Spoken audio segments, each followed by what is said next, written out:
La historia argentina CO0 construcción mitológica. Reportaje a Javier Garín por Miguel Benestante para la revista Andamios, septiembre de 2022. Pregunta 1. Podemos comenzar hablando de la historia como relato.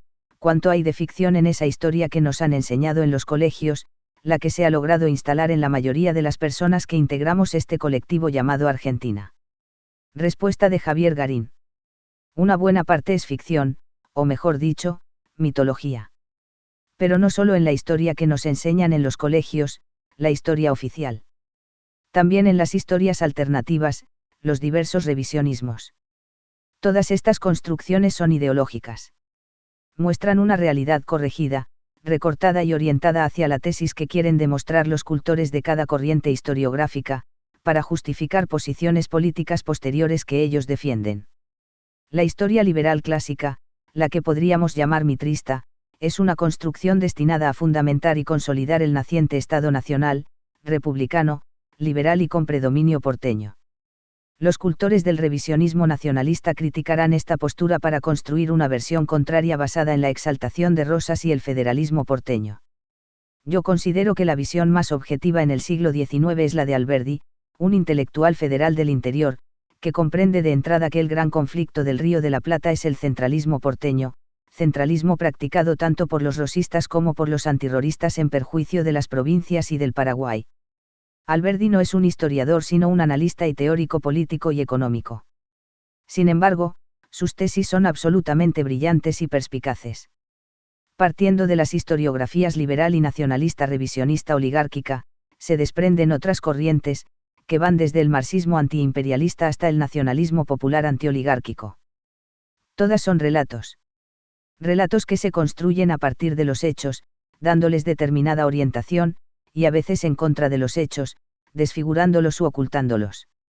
Para la historiografía liberal clásica, por ejemplo, el gran héroe cívico es Rivadavia y la lucha es entre modernidad y resabios coloniales, entre civilización y barbarie. Esta historia necesita hacer eje en el puerto y en los intereses de la burguesía comercial porteña, aliada de Inglaterra, y dejar en la sombra los procesos continentales, los que hoy llamaríamos de patria grande. Hay que desprender a la naciente república del resto de América, aislarla. Rivadavia es en realidad la justificación ideológica del ideal político de la presidencia de Mitre. Para la historia nacionalista rosista todo gira alrededor de Rosas y su defensa de la soberanía en la vuelta de obligado, y el gobernador porteño pasa a ser la encarnación del espíritu nacional, la defensa de la religión, del orden, del gaucho frente al pueblerino, etc. A través de una visión idealizada de Rosas se intenta legitimar una ideología nacionalista corporativista y ultraconservadora que poco y nada tiene que ver con el verdadero Rosas y mucho con las ansias de tener un Mussolini propio entre los corporativistas de los años 30, admiradores del fascismo italiano y de las doctrinas ultramontanas de Charles Maurras. Por supuesto estoy haciendo un reduccionismo. El único historiador rosista serio, para mi gusto, ha sido el gran Adolfo Saldías, que no era nacionalista sino liberal. El nacionalismo revolucionario considera que hay que mostrar la historia nacional como una historia de los intereses e influencia de Inglaterra, y la lucha del pueblo contra Inglaterra, y entonces presentará a sus héroes como antiimperialistas y a sus adversarios como cipayos. La guerra del Paraguay, por ejemplo, pasará a ser una guerra de Inglaterra contra el Paraguay para poder sembrar algodón y destruir la naciente industria, pasando por alto los conflictos seculares entre el Río de la Plata y el Brasil, que venían del tiempo de los Borbones y poco tienen que ver con las apetencias británicas. Si no hay evidencia empírica, no importa, se reemplaza con teorías que suenan bien. De nada vale demostrar que Inglaterra no necesitaba destruir al Paraguay porque no era competencia para sus industrias, ni tampoco Solano López hubiera sido un impedimento para sembrar algodón. Pero queda bien decir que el malo es Inglaterra y no la codicia del Imperio de Brasil aliada con la codicia de los gobernantes porteños, que querían escarmentar en el Paraguay a todas las provincias argentinas para que no se sublevaran contra Mitre. Y así sucesivamente. Lamentablemente son pocos los que han construido una historia científica y no ideológica, basada en hechos más que en construcciones políticas preconcebidas. Se construye una historia de buenos y malos. Para los liberales, los buenos son los unitarios y los salvajes y malos son los federales. Borges lo dice sin tapujos. No importa lo culto, preparado y patriótico que fuera un federal, para ellos era bárbaro.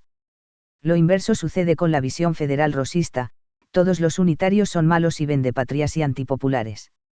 No pueden explicar por qué Facundo declaró que él era unitario por convicción y federal por imposición de sus paisanos, porque Chacho Peñaloza era unitario antes de volverse federal en su vejez, porque el unitario Paz fue un gran patriota si todos eran cipayos, porque el unitario Lavalle fue un héroe militar colosal antes de convertirse en el fusilador de Dorrego, etc.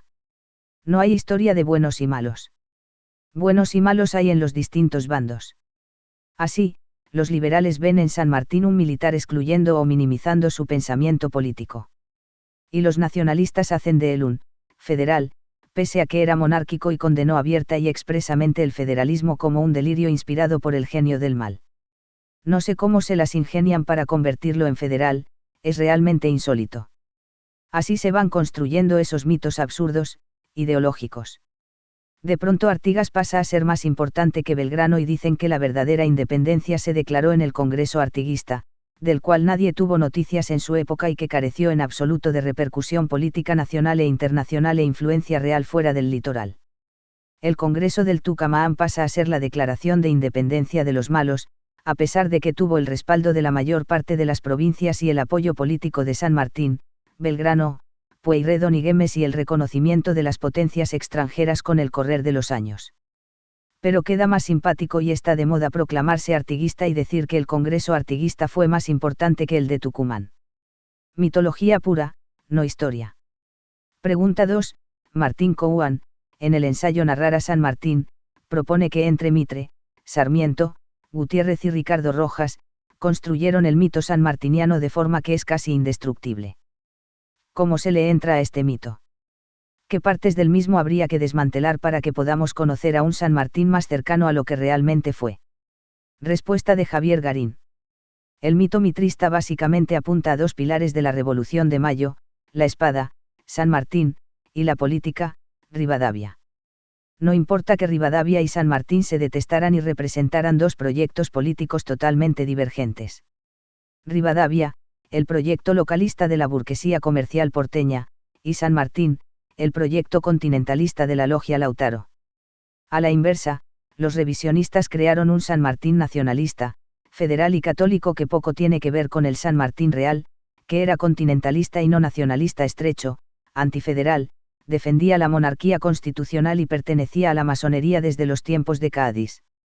Pero queda mal decirlo, porque las logias masónicas eran antiabsolutistas y anticlericales y los nacionalistas católicos se quedarían sin uno de sus héroes. Como las ideas políticas de San Martín no cuajaban con el liberalismo mitrista, la maniobra fue presentarlo como un gran militar y un deficiente político.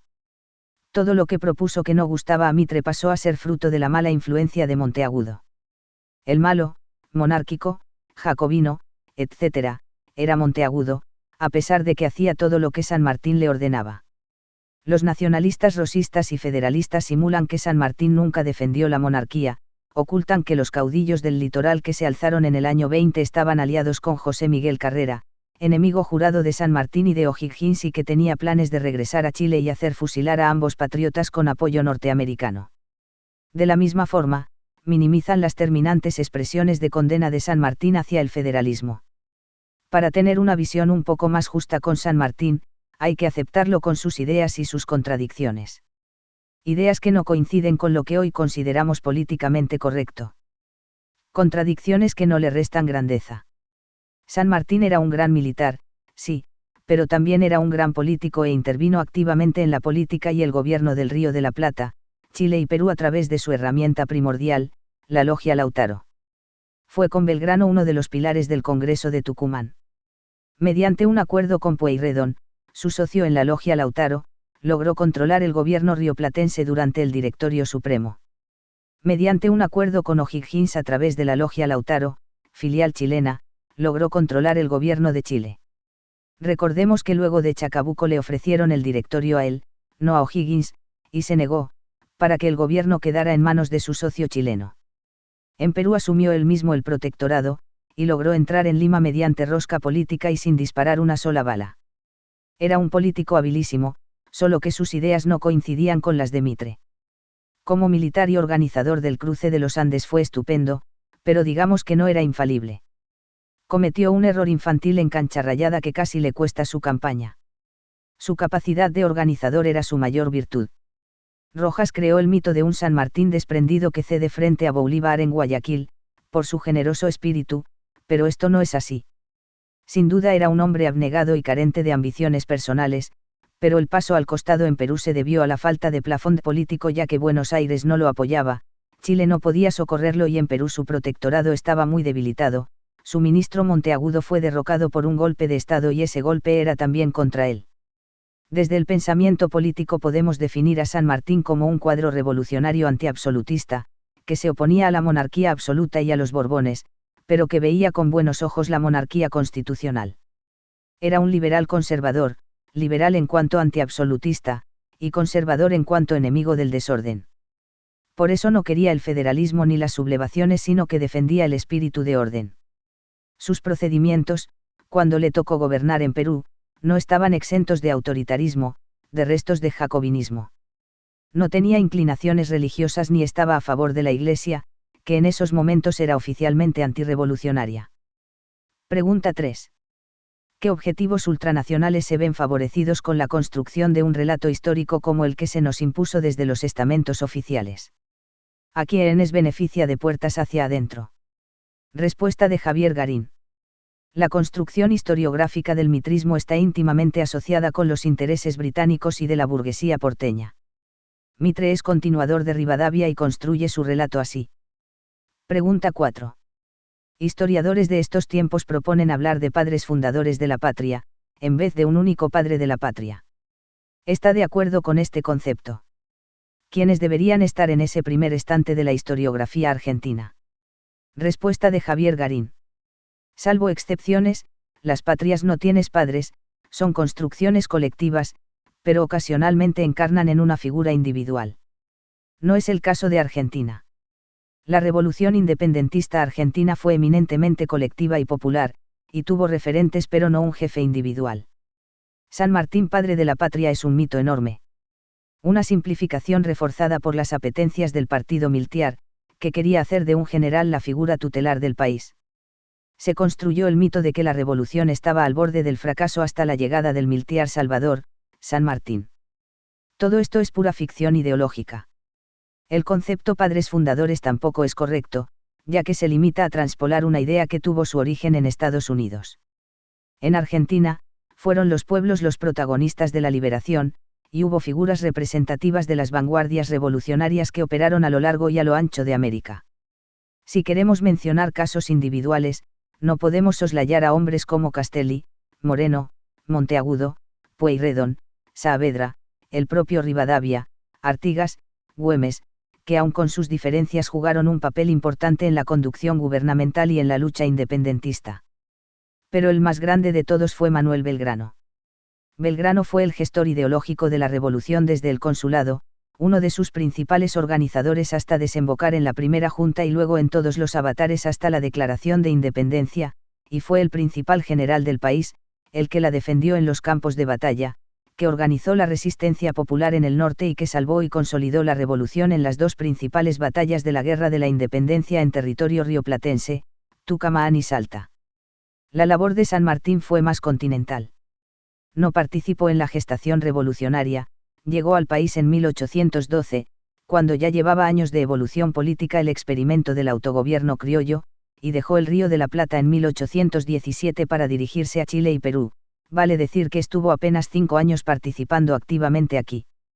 Jugó un rol importante en la caída del primer triunvirato, luego su figura quedó oscurecida por la de Alvear para regresar con fuerza tras la caída de este y cumplir un rol decisivo en el Congreso del Tucumán y en la organización del Ejército de los Andes. El combate de San Lorenzo que tanto se glorifica fue un episodio muy menor. El resto de su carrera fue lejos del Río de la Plata, por lo que llamarlo padre de la patria es una operación sumamente forzada. Es uno de los libertadores de América, junto a Bolívar, Sucre, O'Higgins, Castelli, Belgrano y tantos otros. Su proyecto no era nacional sino continental. Pregunta 5. Hay próceres de los primeros tiempos revolucionarios. Pensemos en el lapso que fue desde 1808 hasta 1830, con toda la flexibilidad que sea necesaria, que casi fueron negados por la historia oficial, por lo menos, disminuidos en cuanto a la importancia de lo que hicieron, entre tantos que podríamos citar, Monteagudo, Castelli, Tomás Guido. En que hubiera perjudicado al relato oficial un justo reconocimiento a sus extraordinarios aportes. Respuesta de Javier Garín.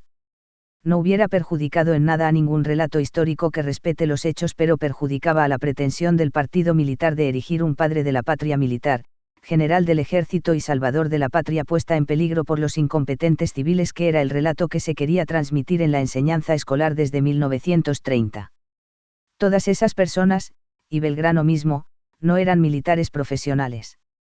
No olvidemos que desde 1930 el país fue gobernado mayormente por el partido militar con breves interregnos civiles hasta el fin de la última dictadura. Pregunta 6. Varias veces hemos hecho referencia al relato oficial de la historia, por quienes sigue siendo sostenido en la actualidad. Respuesta de Javier Garín. Yo creo que no hay un solo relato oficial hoy en día, sino que hay varios relatos oficiales de acuerdo a la historiografía que predomine. Y que todos tienen elementos falsos, simplificadores y maniqueos. Ahora, por ejemplo, para los liberales, Rosas sigue siendo innombrable y Sarmiento un héroe, mientras que para los nacionalistas Rosas es el sucesor de San Martín y Sarmiento la peor porquería. Los primeros no pueden reconocer nada bueno a Rosas y los segundos ni siquiera le reconocen a Sarmiento el ser el creador de la educación primaria pública, gratuita y laica para todos, la educación popular. Con visiones tan parciales y sesgadas no se puede construir un país. Por eso Perón en los años 70 recomendaba terminar con ese maniqueísmo en la historia e integrar las distintas corrientes rescatando lo bueno de cada una en la construcción del país. Que no logremos salir adelante es fruto de esa incapacidad de integrar nuestra historia como una historia común, como una historia de todos los argentinos, sumando en vez de restar. Pregunta 7. En el relato citado prácticamente no figuran las mujeres, ¿cuál le parece que hayan sido los motivos de esa casi invisibilización? Respuesta de Javier Garín. El motivo es el machismo cultural argentino que atravesó todas las ideologías y todas las corrientes y no es patrimonio exclusivo de nadie sino pecado común de todos, salvo honrosas excepciones como Belgrano. Las mujeres fueron protagonistas durante la Guerra de la Independencia y entonces se les permitieron algunas libertades porque los hombres estaban en el frente de batalla, cuando no eran ellas mismas las que luchaban, pero después les sacaron todos los derechos concedidos de mala voluntad y volvieron a ser esclavizadas e invisibilizadas por la historia escrita por los hombres. Pregunta 8. Se suele decir que la historia argentina es cíclica, que cada tantos años nos vuelven a suceder casi las mismas cosas. ¿Coincide con esta proposición? En caso afirmativo, ¿a qué adjudicaría la probable presencia de esos ciclos? Respuesta de Javier Garín. No coincido. La historia nuestra es muy irregular y con muchos altibajos, con periodos de éxitos y esplendor y largos periodos de decadencia, pero de ninguna manera siguiendo ciclos. Pregunta 9.